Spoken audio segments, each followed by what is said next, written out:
It's time for Living Your Purpose, a motivational and inspirational podcast with Peter and Joyce Nielsen. Hey everybody, welcome to Living Your Purpose podcast. I'm Peter Nielsen with my lovely wife Joyce, and we are still trying to suck up whatever left of summer we have. We have a little Indian summer here in the state of Michigan, but we are well into September, and today is an interesting topic for me because we get so many different emails, whether it's someone watching the TV show Peter's Principles, which is on across the country, globally as well, or on our podcast. And the topic is taking care of your back. And I know that we have a lot of questions. We do have a lot of questions, and I think people don't realize how detrimental an injury can be for your back. So I think one of the main things we want to know is how important is conditioning your back and why? Yeah, I mean, when you think about it, your back is protecting your nervous system, your spine, which controls everything. I mean, your spinal cord is in the back of your neck. It goes down into your cervical, your thorax, and your lumbar area. It shoots into your legs with you got your sciatic nerve. You got so many different things, which I call kind of electrical current, that gives us feeling of what's going on. So to condition ourselves, it's so important. And if we're not sleeping right, if we're bending over the wrong way, if we're overweight and we have a deficiency where you have this beer belly, you show me a person that's got a mushy abdominal wall, I'll show you a person that has a higher risk of injury with back pain. So conditioning it with different exercises is paramount, not only to feel good and to get that V shape, but also to be preventative so that you don't have to get into some craziness when it comes to physical therapy or surgery, etc. Yeah, I think likewise a lot of people that are professional athletes or have done years and years of heavy training, heavy squatting, that also is going to put a wear on your ligaments. And not many people know that you actually had back surgery last November. Would you like to share a little bit about that? Yeah, I mean, it was, the crazy thing is that I spent my whole career saying that the last result is you want to do back surgery. And, for all the surgeons that I know out there, kudos to you. You've helped so many people, including myself, but you're not God, and God made this electrical system, and us men or women have not perfected it yet when it comes to surgery and stuff. So I would always say, make sure you exercise, make sure you stretch, make sure you go to physical therapy if you need so, to prevent from doing surgery. I mean, I've had health clubs and physical therapy businesses. I would even recommend people for acupuncture or different things, epidurals, to just try to get your body to heal itself. And last September, I slipped, and I never hurt myself exercising, but I slipped. And the next day I remember saying to you, I was like, man, I feel this sciatic nerve going down my leg. It progressively got worse in days to the point where, and no one really knows this story, but I couldn't walk more than 4 feet. Lost about 30 pounds, put it all back on, thank God, in the last year. My pain on a scale of 1 to 10 was a 14. And I think I was a little in denial, would you say? I mean, I just stayed away from you guys, and I just thought it was going to get better. Yeah, he's such an active person, and to see him just literally bedridden and not being able to do our normal everyday activities whatsoever, and trying the cortisone shots and trying the epidural and the physical therapy, nothing was helping, and I think he lived like that for like 2 months before I we couldn't finally... even eat. Yeah, I could not even eat. And she's a great cook. Like I said, I went from 195 pounds down to 170 pounds. I haven't been down to 170 pounds since I had that last near-death Crohn's episode where a hole perforated in my ileum. But when you're in such pain, you can hardly talk. I was embarrassed in front of our children because they never saw me like this. So I would go in the room and try to just hide. And I hibernated for like almost 2 months. And I kept on hoping and praying that it was going to resolve itself, and it didn't. So I did my research, and I went to a great physiatrist who's a friend, Dr. Stephen Hyman. They did an MRI and a CAT scan, and it came back that I had a bulging L5 lumbar disc that was just severe, and it was impinging and laying on my sciatic nerve. So I couldn't even walk. My foot started to drop where it was hard for me to just put any pressure on my foot. And when I went there, he gave me a cortisone shot, and it felt better that was when we went to Vegas for the convention. And it felt better for like 2 days. And then remember when I went to go get off the plane, my whole legs were like numbed out and tingling, and I could hardly walk. And that's when I knew I was in trouble. So he looked at the MRI and he said, it's, you're going to need surgery.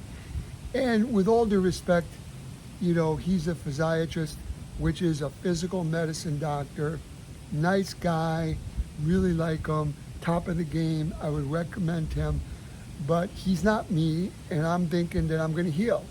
So I yesed him to death for another week or two, and that vertebrae was laying on my nerve still, doing damage to the point where it could be permanent damage.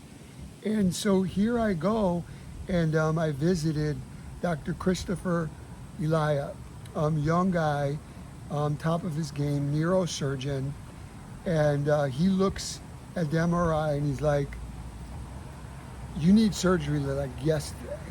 So we went in there, and then within like 10 days, I was getting surgery. And we needed to wheel me into the operating room, and you drove.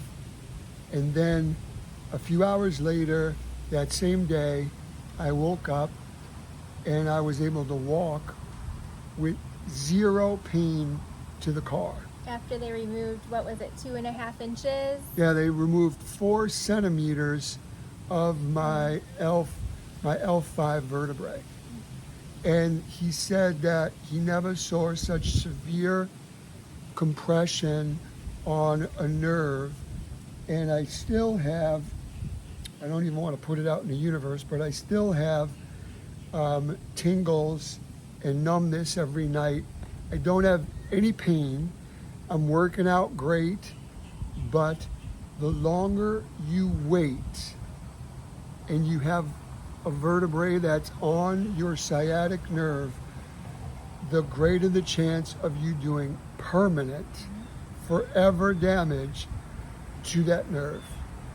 I did get my foot in a way that any kind of neurosurgeon will determine the nerve damage or how severe the back is they want you to walk on your heels barefoot. Well, my right foot, I was able to do that. My left foot, I could not do it, and then it dropped. And now I got that back after like, say, 6 or 7 months. The reason why I'm reciting this is that don't mess with your spine. I get emotional with her. Yesterday we were paddleboarding, and, I'm working out and we're walking 4 or 5 miles a day, but I can never do compression squats like on the back of my neck that's going to compress my vertebrae, my spine. And I'm okay with that because there's so many, as an exercise physiologist, so many great exercises you could do for your legs without doing squats. Well, let's delve into that. What are, for all people that are recovering from a back injury, what therapeutic exercises do you recommend? Yep, I'm going to grab my Zeal here. And I think when you think about getting your life back, you need to think about physical therapy. Because I owned a lot of physical therapy businesses and still have a lot of the equipment in the lower level of my home and my education, I know what to do. But for people that don't, you need to go to physical therapy. And they're going to stretch you in ways. They're going to put cold packs, ice packs, maybe contrast baths with hot and cold, TENS units to try to bring the inflammation down. But I could not lift more than 2 pounds, or realistically 10 pounds, for 12 weeks. That was a mind screw for me. But I had my surgeon and my doctor say, Peter, you are the typical athlete whose mind is doing 1,000 and your body's doing 100, and you're the typical person, not the couch potato who's overweight, who's had back problems their whole life. Those are not the people that need the second surgery. It's people like you, Peter, because you're rambunctious, you want to get back in the game, you're like, well, I'm going to keep trying. And that was me. I mean, I was going to try to work out even with, 10 pounds. I just wanted to keep the pump. So, and by the way, he had regressed a little bit because he pushed himself too hard. So don't try that at home. Listen to your doctor. Right. So, again, just to come full circle, stretching is so important every day. And we stretch each other. If you don't, I will put on, you could go on YouTube, on my YouTube channel. You can go on my social media channel. You can watch it on television. I have some great segments on stretching, specifically the back. And some great stretches that are for the back are really dealing with laying down and basically trying to get a stretch in your back part of your leg, your hamstring, and then kind of lifting it up so that it stretches the glute, because the glute is then tied to the lumbar, which is the lower part of your back. And that's what gets tight. That's what needs to be conditioned. Once you get past that surgery, then one of the best conditioning exercises called the Superman stretch. And the Superman stretch is when you're on all fours and basically you have one arm, you're holding your body down with one arm, your legs, your opposite leg is up. So this is my left arm, and my right leg is fully out, and you're holding that for, say, 15 seconds. Then you do the other side and the other leg. It looks like you're Superman as you're stretching, and you're doing that. What it's doing is it is tightening and flexing, extending the lumbar muscle in the lower back so that it's strengthening it. If it's strengthening it, what is it doing? It's on each side. So it's strengthening and tightening, and what's in the middle? Your vertebrae, L4, L5. So it's keeping it more secure. So that's a great, great exercise to do to strengthen your back. And I just, like you said, I wouldn't overdo it. And then, like now I could do back vertical rows on a machine with my chest against the pad. I could do wide grip, lat pull downs in front, all for my latissimus dorsi, my rhomboids, my scapulas. You definitely want to strengthen your back. And I said it in the beginning,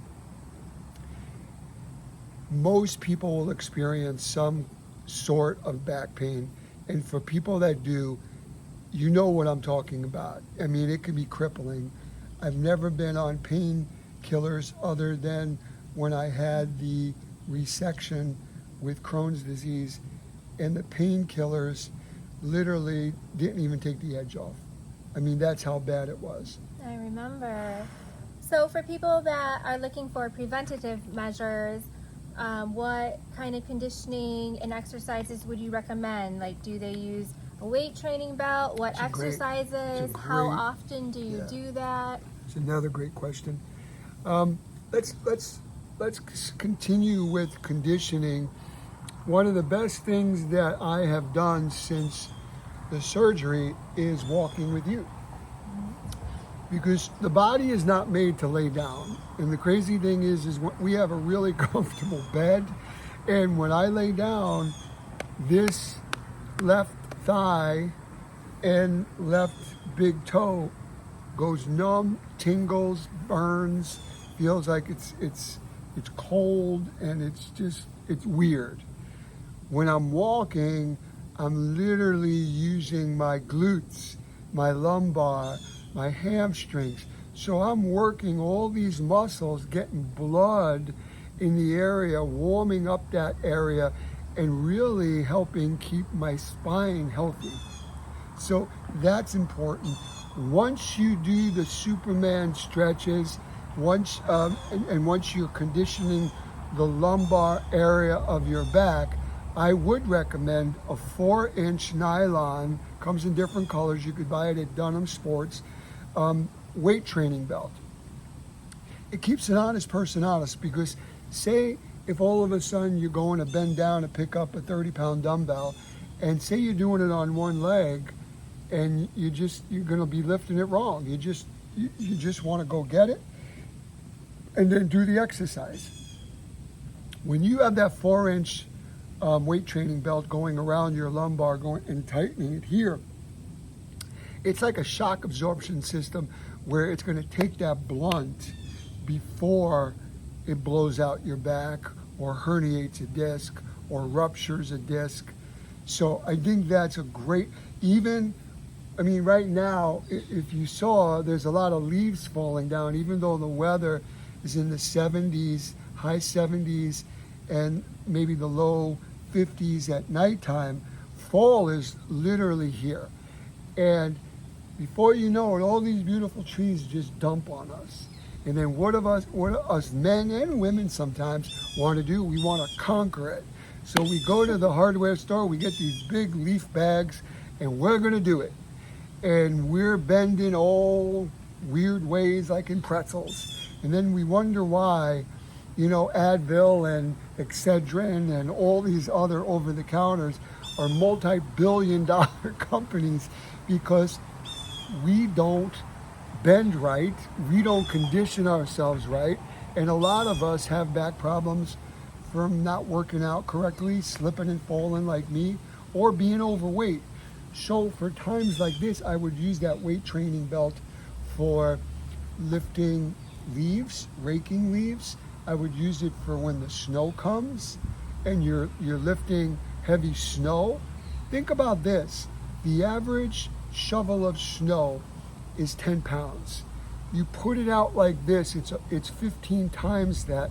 It's 150 pounds worth of pressure on L4 and L5. And for those of you that aren't watching this on YouTube, right, he has his arms fully extended out. Yeah, and those are things that are, so you want to keep anything heavy, whether you're working out or whether you're shoveling snow, you want to keep your hands close to your body. So if you're going to pick up a shovel, whether it's of leaves, of dirt, of snow, keep it close to the body and bend your knees to protect your lower back, and wear that weight training belt. What are some simple techniques people can do at home that maybe don't have a gym membership, but they have some free weights or just the basics, bands even, anything? Yeah, the exercise cables, you can find them on my Shopify store on peternielsen.com. Comes with a workout. It's exercise bands. I do a full body workout. But if you're sitting on the floor, you put them around your instep, your toes. And your arms are close to your side and your shoulders, the back of your chest is out. You're doing a nice row motion. So this is nice, a nice, amazing way. I've never done this on YouTube live like this, but I'm going to just show for the people that are watching on YouTube and for people that are listening on Spotify or on iTunes, go to YouTube to look at this. And don't forget to press the subscribe button. But this is one of my favorite for lower back pain and a stretch. And what I'm doing is I'm sitting down right now and I'm taking this leg like this and I'm crossing, and then I'm lifting this up so that I'm feeling it all in my hamstring and in my glute. And then I'm actually taking this hand and trying to push it this way in so that I'm feeling the lumbar. And then after that, I'll do it on this side, and then I'll bring it down and I feel my IT band, and then I bring it up and high. It's the most wonderful stretch. I do this in the morning. I do this before bed. I do this after a walk. And, you know, we were talking about it actually today. I got spoiled because owning so many health clubs, having almost 100 people at any given time working for me, I would have my massage therapist, my exercise physiologist, my physical therapist stretch me twice a day. And then I sold the clubs, you know, before the pandemic, and I haven't been doing that as much. And then I had that surgery, and boy, oh boy, it has made me cross my T's and dot my I's, and I do not want to get any more pain. I am going to practice what I preach, and I'm going to listen to Peter's principles, and I'm going to stretch. You know, and then the other thing is that after you stretch, one of the things that really helped me recover was an Epsom salt hot bath. And I know, for a alpha male athlete or something, you're like, oh, I haven't taken a bath since I've been a kid. A bath in Epsom salt with those salts really help relieve that achiness or that dull ache, and bring down inflammation, and it was wonderful.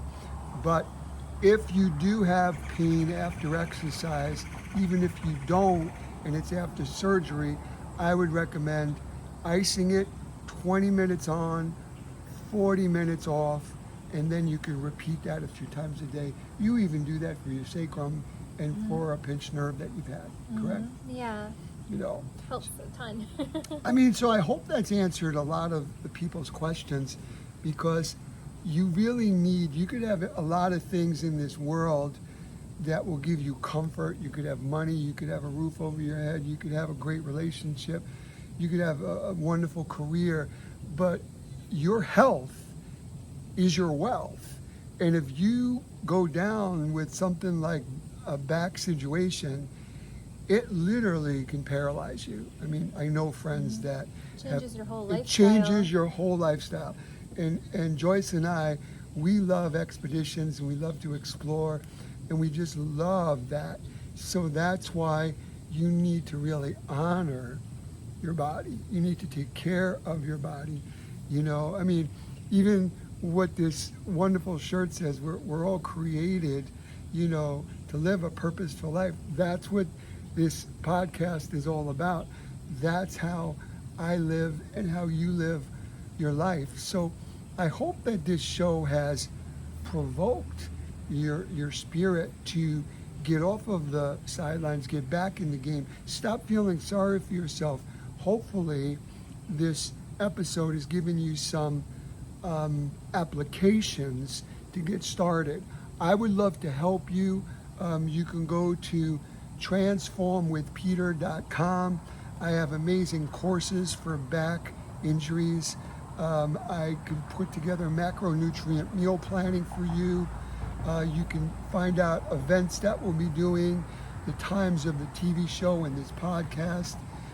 It's all about putting more quality in your life.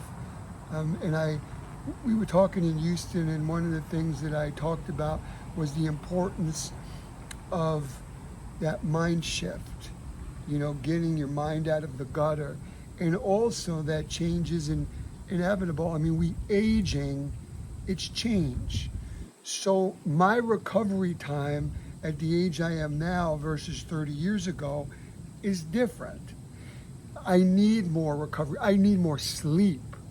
So as we evolve, as we age, we change, adjust to that change, commit yourself to that change. Because if you don't, you're fighting yourself. And aging could be a beautiful thing if you age properly. If you age and you're not taking care of yourself and you get injury, you're not eating good and you're on medication, you're not feeling good because there's side effects to medication, life isn't as grand. So don't be the dog, I always say, chasing the car. The dog usually never catches the car. Be preventative. Don't get sick and trying to then run to get healthy or well. Be preventative. Stay well. Keep disease behind you. And that's what I want to do for the rest of my life. And keep the hope alive. It's possible to make a comeback. Yes. Show 'em your muscles, baby. We got it. After surgery. Yeah, I mean, and I give this guy up there all the credit, but I had the will and the desire, and I love my life, but I feel healthier now than I did even, say, 5 or 10 years ago. So make it you against you. When you challenge yourself to be that best version of yourself, you're not competing with anyone else but yourself. So be that best version of yourself. Like, I was 30, and then I wanted to be better at 40, and then I was better at 40, I wanted to be better at 50, now I'm 60, I want to be better at 60. And you know something? I'm hoping that it's going to keep going because I'm loving it. I hope everyone has a wonderful week, and I hope that you got something out of this. If you do have any situations that with back issues, exercising, physical challenges, email me at peter@peternielsen.com. You can find us in social media anywhere under Peter N. Nielsen. And I just want to thank you for just being such a light in my life and making this journey called life so much better. When you find your partner and you're able to do life together, it makes things pretty spectacular. So that's what my hope, that's what my prayer for each and every one of you is, that you stay healthy and you just truly live the life that you're destined to live. Have a great week, everybody.